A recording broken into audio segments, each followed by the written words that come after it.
Hi Sagittarius, welcome to your week ahead tarot with me, Raphael from Radiant Reality. It's an absolute pleasure to have you. Thank you so much for being here. Thank you so much for joining me.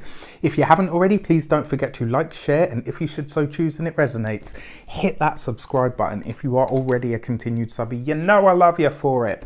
With that said, if you would like to book a personal reading with me, you can hit the link in the description box below. And before we start, as always, I would like to bless my deck of cards with all forms of love, like peace, prosperity, and abundance. And I pray that the messages that come through are ultimately clear and concise, and they help you on your path to your highest vibrational good. So let's have a look, see what the week ahead has in store for you. You were among the, I think there were 3 signs all in all over the course of March that all got the full card for this specific week. So I know it was yourselves, I think it was Libra, and there was I can't remember, but there were 3 signs all in all. So I'm interested to see what happens this week. But your full card, new things, new places, new people, new stimuli, new everything. But sometimes your full card can be a fated event, a moment of pure chance or seeming chance that just shows up out of nowhere. And very often it sets you on a big, not even a big, it just sets you on a very different path to the one that you were going. And sometimes this is those moments where, you know, like the hand of fate or the finger of fate or God kind of steps in and says, I'm going to divert you somewhere else. This week, this is what's going to happen for you, right? So I think for the first sign that had the full card, it was that they were getting, Leo, it was Leo. Leo were going to have some real what the fuck moments. For Libra, it's that they're getting a reset. For you guys, you're being redirected. This week, there's going to be some moment or some way that you're going this way and it feels like you're supposed to be going this way, and you're trotting along, driving along, doing whatever. And all of a sudden, you're going to find yourself going off in a completely different direction. And you're just going to be like, hang on a sec, but I was okay, we're doing this now. Go with it. Whenever you see the full card, whenever it shows up for you, something is going to change. But it's very often, I've never really seen the full card bring something that wasn't truly beneficial. It's not like the Tower, very different energy. The Tower's like, right, this is outdated, you refuse to throw it away, now I'm going to fuck shit up. The Full card is like, wouldn't this be whimsical to go a completely different way, to do a 180 to what you were doing before? Or it brings you someone or something that you couldn't anticipate in any way, shape or form. Be along for the ride this week, and I promise you, you will have, and you're an adventurous sign, right? Be along for the ride and you will have one of the biggest and best adventures you've ever had. So for your actions and your path ahead, you have the 3 of Swords. This week, it's going to present you, this is really interesting, right? Your 3 of Swords is about separation. It's about what needs to be removed or what is removed or lost. Now, well, not lost actually, because it's something that's cut out or removed. You've got this in your actions and your path. This week, you're going to be presented with a choice, Sagittarius. This week, you are being asked to let something go. And your 3 of Swords suggests that this may be a painful separation or a removal for you, but it is ultimately for your best. And it's also something that you understand is going to pave the way for your best to come in. Really, really interesting energy. If you haven't seen it, please check out the Weekly General, because I feel like you're another sign that's quite relevant for this week. For your communications and conversations, you have the 8 of Wands, the original or ultimate card of communication besides the Magician. This is great. Lots of communications coming through. Now, because you've got this coming off the back of that 3 of Swords, this might be it looks like there's either going to be a phone call, phone conversation that's going to take place this week. It might be where you choose to let something or someone go. It might be where you choose to close something down. If I'm completely honest with you, I feel like you're going to be so busy with other things that although this separation or this thing that you're letting go is going to smart a little bit, I don't feel like it's going to stop you. You're too busy. There's too much going on. There's too much new information and influx of things coming through. And your 8 of Wands basically just says that this this week you will have so much communication, so much buzzing back and forth, that you will be ready to move on to the next thing or the next phase.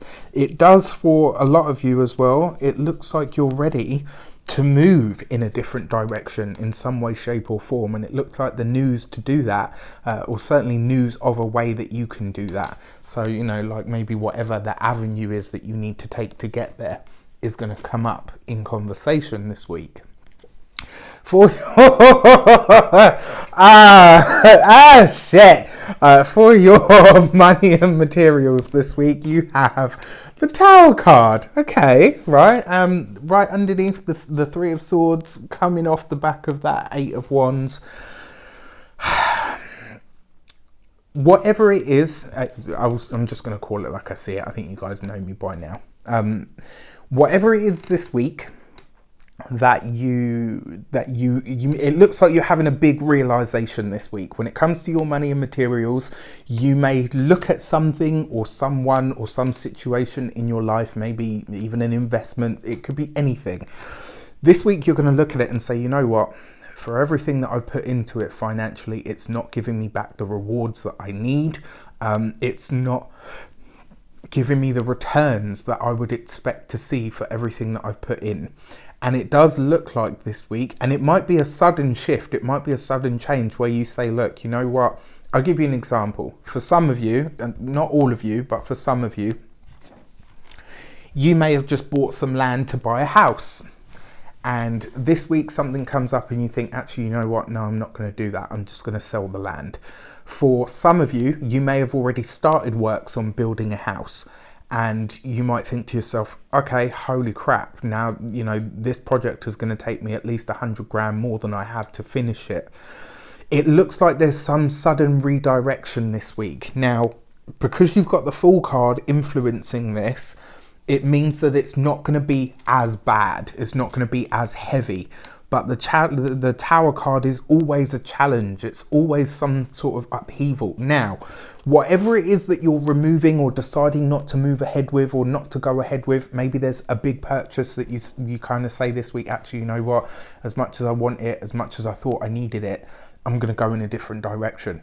The thing about the Tower card is it will destroy what doesn't, you know, what has served its purpose, but you refuse to let go of. It will create upheaval, it will create change, it will create revolution in your life. Very often it's extremely disruptive, but the beauty in this card is over the course of the long run, you always come to look at that moment and say, do you know what, that actually freed me from something that could be really horrendous. I'm kind of glad. It's a blessing in disguise, right? But remember what I said, your Fool card, that tends to be something happy, someone, you know, something really beneficial coming in, whereas your Tower card tends to be a bit more intense. It tends to be a bit more upheaval than, you know, than we're all used to.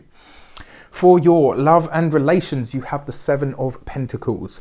For those of you that are partnered, if you are in it, no matter what comes up, if you're committed and it's what you really want, stick with it. It's a worthy investment of your time. It looks like you might be getting or giving an ultimatum though. For those of you that are partnered, this week looks like you might be having a conversation where it's like, you know what, are we going to do this or are we not going to do this? Are we in? Are we out?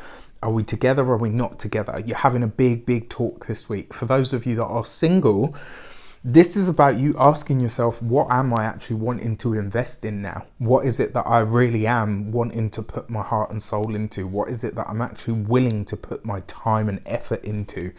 Now, your Tower card is number 16. 1 and 6 gives you 7.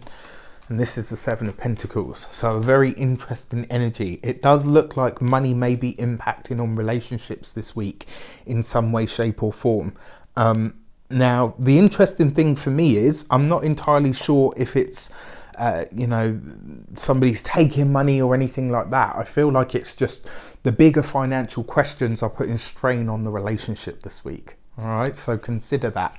With that said, I feel like this week will bring you some surprises. I feel like it is going to be a definite adventure. I feel like there might be moments of complete redirection when you're just kind of like, okay, I'm just going to have to go with it and ride it out to see where we end up. I think this week, if you come at it with that attitude, you'll definitely get the most out of the week. All right. With that said, I wish you an abundance of all of that good stuff. Have a fantastic week. Let me know in the comments how it shapes up. Take care, and I'll see you soon.